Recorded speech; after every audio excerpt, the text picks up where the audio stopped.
नगर विकास एवं आवास विभाग के संयुक्त सचिव विजया यादव बुधवार को गिरिडीह नगर निगम पहुंचकर उप नगर आयुक्त और वार्ड पार्षदों के साथ संयुक्त बैठक की।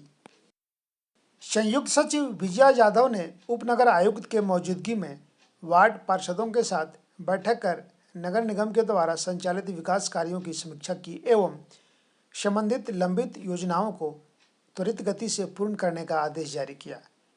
पत्रकारों के सवाल के जवाब में उन्होंने कहा कि शहरी क्षेत्र में संचालित हो रहे पर्यटन स्थलों को लेकर सरकार विशेष रूप से ध्यान दे रही है।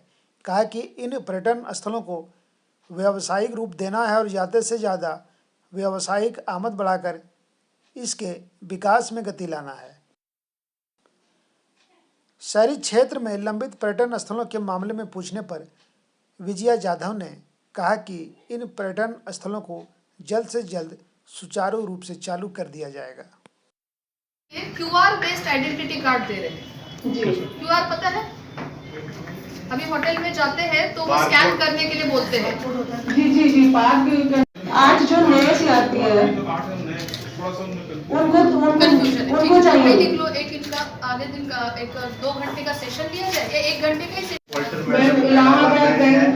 Allahabad bank, Punjab national bank है। अच्छा, पंजाब पे अपनी शिकायत दर्ज करता है। जैसे वो शिकायत दर्ज करता है वैसे वो एक आउटसोर्सिंग सेंटर है जहाँ पे शिकायत सुनने वाले व्यक्ति, लड़का लड़की जो भी कोई हो, शिकायत को लिखित फॉर्म में कन्वर्ट करता है। उसमें उसका प्लेस, वार्ड नंबर, शहर, यूएलबी, किस मोहल्ले के गली के स्पेसिफिकेशंस के साथ शिकायत दर्ज की जाती है और वो शिकायत फिर यूएलबी को रीडायरेक्ट होती है। तो यूएलबी अपने पोर्टल पे भी दिन में कितने शिकायतें आए वो देख सकता है।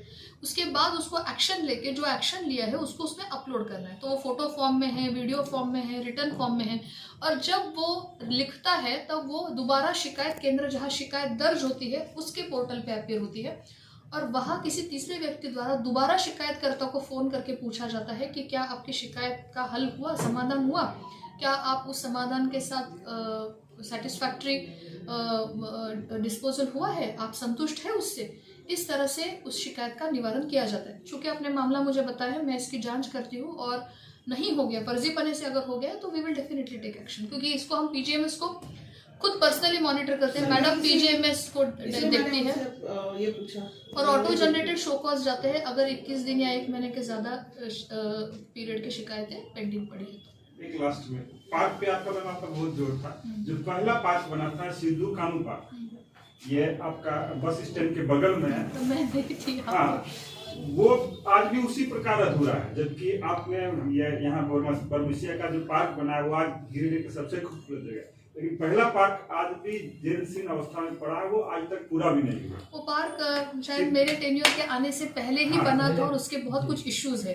कोई भी एसेट का जब निर्माण होता है तो 2 चीजें आपको देखने की बहुत जरूरत होती है। एक कि वो जमीन किसकी है, अगर वो यूएलबी की है, जिला परिषद की है, जिला प्रशासन की है, तो वो जमीन किसकी है पहले वो देखा जाए। दूसरा, क्या वो जमीन पार्क के लिए किसी अधिकृत प्रावधान के तहत पार्क हो या जो भी कोई हो उसके लिए क्या वो उसी काम के लिए वो चिन्हित थी, क्या वहाँ पार्क ही बनना था? ठीक है, वहाँ पे पार्क बनना था। और मद, कौन से मद से, किस फंड से उस पर पार्क बनेगा। तो ये तो हो गया एसेट क्रिएशन। एसेट क्रिएशन बनाने के बाद केवल क्रिएशन से चीज़ें नहीं चलती, उसको आप एक इकोनॉमिक मॉडल में भी डेवलप करना पड़ेगा जिससे वो सेल्फ प्रोपेल्ड मॉडल हो। जैसे पार्क का बंदोबस्ती किया जाएगा, फिर लोग उसमें जाएंगे, 10-10 रुपए देंगे, या वहाँ पे कोई ऐसा होटल होगा वहाँ पे चाट पकौड़ी खाएंगे, तब उससे जो इनकम जनरेट होगा, वहाँ कुछ पेड़ होंगे, वहाँ पे कुछ मछली होगी, अगर तालाब है तो नौकायन होगा और कुछ भी होगा। तो इस तरह से इकोनॉमिक मॉडल डेवलप किया जाए कि वो एसेट आपके लिए इनकम जनरेटिंग साधन बन जाए और उसी इनकम से वो चलता रहे। बेसिकली सरकार का मुख्य रूप से प्रयोजन होता है कि एसेट को क्रिएट करना, क्रिएशन को फैसिलिटेट करना, बट किसी चीज को चलाने के लिए मार्केट को ही लीड करना पड़ेगा, प्राइवेट एंटरप्राइजेस को ही आगे आना पड़ेगा। ना हम तालाब चला सकते हैं, ना हम नौका नयन करवा सकते हैं, ना हम होटल चला सकते हैं। वो पूरा हुआ ही नहीं, निगम का पैसा उसमें लगा वो। तो अगर निगम बोर्ड में ये प्रस्ताव पारित करती है कि उस पार्क में कुछ एडिशनल इतना एस्टिमेट लगा के कंप्लीट किया जाए टाइम बाउंड मैनर में, और वो प्रस्ताव अगर विभाग को आता है तो विभाग उसमें सक्षम है कि सोच समझ के उसमें वो मंजूरी दे या फिर एडिशनल फंड्स दे के वो पार्क एक एसेट में क्रिएट हो जाए। क्योंकि राजस्व बढ़ाना तो स्वायत्त बॉडी के लिए बहुत इम्पोर्टेंट है। अंतिम में आप नगर विकास विभाग में आई हैं, क्या अपेक्षा रखती है पूरे, क्योंकि नगर विकास विभाग में क्या विशेष होना चाहिए जो लगे आपके विजन में बहुत बेहतर काम हुआ? नगर विकास विभाग बहुत ही डायनामिक विभाग है। आप सारे दुनिया में देखिए, चाहे वो एशियन कंट्रीज हो या यूरोपियन कंट्रीज हो या अमेरिकन कंट्रीज हो, लोगों का आज नौकरी के लिए या बाकी अन्य सभी चीज़ों के लिए, रिसोर्स संसाधनों के मांग के लिए अर्बन क्षेत्र पे काफ़ी जोर रहा है। और अर्बन एरिया सर्विस सेक्टर के लिए बहुत बड़ा हब है, एम्प्लॉयमेंट जनरेशन का बहुत बड़ा हब है, और महिलाओं के लिए भी यहाँ पे बहुत स्कोप होता है। तो हमारे देश का जितना भी जीडीपी का क्रिएशन हो रहा है उसमें अर्बन पॉकेट्स का कंट्रीब्यूशन काफ़ी हाई है।